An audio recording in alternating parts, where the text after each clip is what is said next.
Around Boxing, and I'm back in the building. Shout out to the LDBC. Don't forget to hit that like button and subscribe. So, man, it's been a lot of talks about the whole Anthony Joshua, Deontay Wilder situation. I recently heard about Barry Hearn coming out pretty much putting his 2 cents in the situation, trying to convince Anthony Joshua not to take the fight. And it's just, you know what? I feel bad for Joshua. At this point, just, putting everything into perspective and see how everything went, I truly feel bad for him. I mean, like Joshua, I know he started boxing late. He came from humble beginnings, and when he first got into the fight game, he went to the Olympics.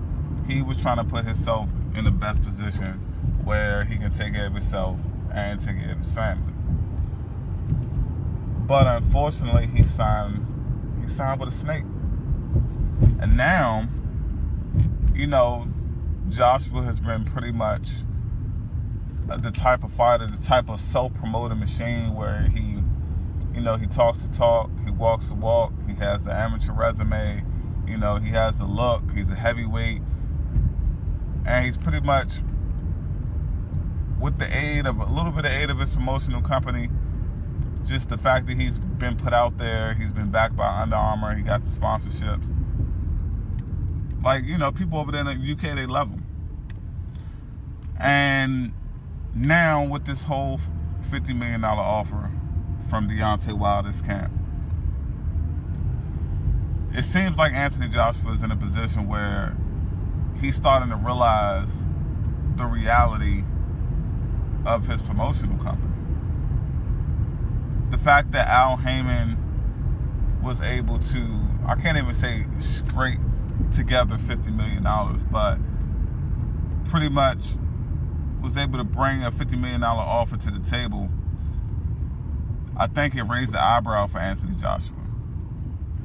I think it raised the eyebrow for Joshua because he's starting to realize, yes, the money is on the other side of the pond, but it's not just on the other side of the pond with anyone. Because if that's the case, Golden Boy could be in the talks. Top Rank, they could be in the talks.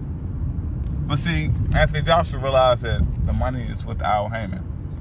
Joshua has he has publicly stated that he wants to become a billionaire. He wants the endorsements. He wants the pay-per-views. He wants to be the boss.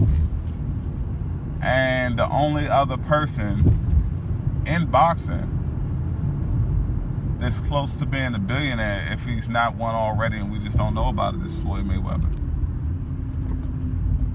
Now, I haven't heard of any other fighters close to being a billionaire. I haven't heard of any fighters in the UK currently that makes $30 million, $40 million a fight.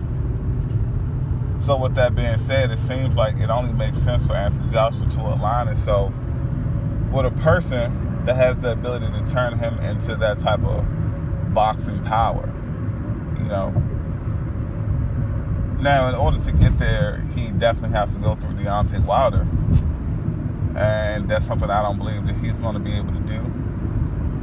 But even with that, he's a heavyweight. And I don't believe him losing to Deontay Wilder could. I don't think that ends his dreams. I don't think that is the end-all, be-all. I think there is definitely an alternative road. It's going to be a bumpier road. And it's definitely going to hold a lot more obstacles for him. It's not going to be a smooth sailing if he was able to defeat Deontay Wilder. But, it's a fight game. You got to get in the ring, and we got to actually find out. So, don't take my opinion at face value. Now, with all of that being said, it seems like Joshua has a fear of re-signing with Eddie Hearn in Matchroom. Because if Joshua has the smallest amount of intelligence, what they say over there in the UK, a tad bit,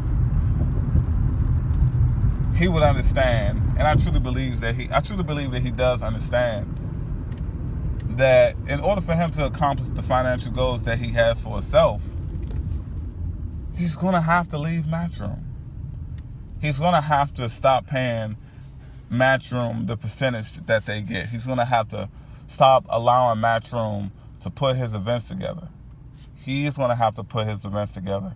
And he's going to need pretty much a financial genius with a Rolodex plated in gold that has more connects than Matchroom's Eddie Hearn and Barry Hearn can ever dream of. He's going to have to align himself with that type of advisor, that type of management team. And he can be his own promoter.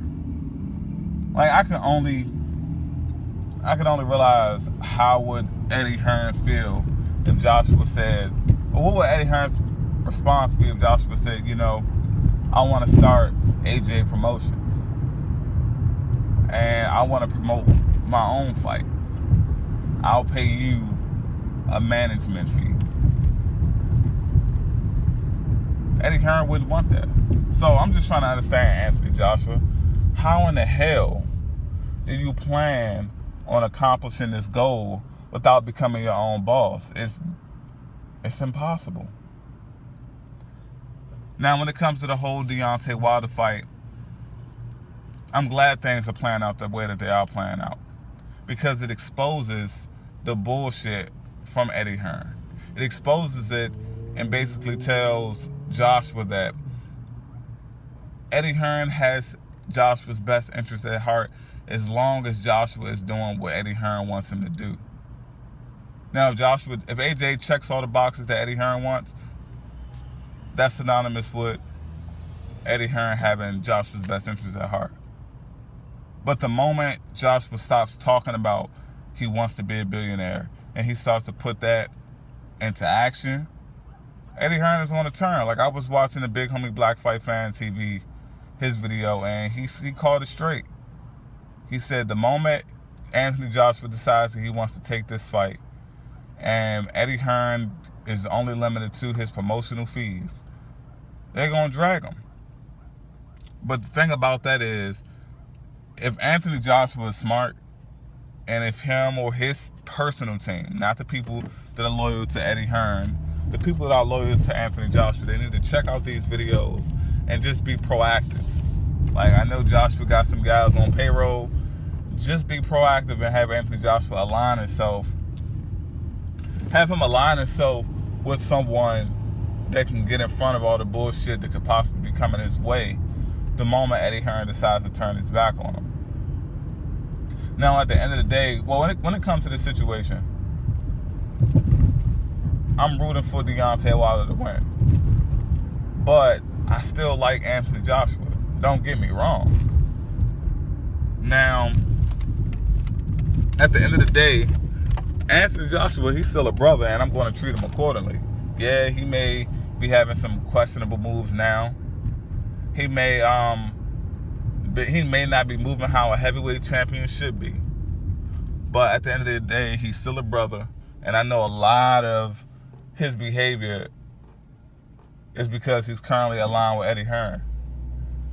And the best way for Anthony Joshua to come out on top, it doesn't matter if he loses to Deontay Wilder or not, is to separate himself from Eddie Hearn, Barry Hearn, and Matchroom, and do what he feels that's the best for him to accomplish the goals that he wants to accomplish.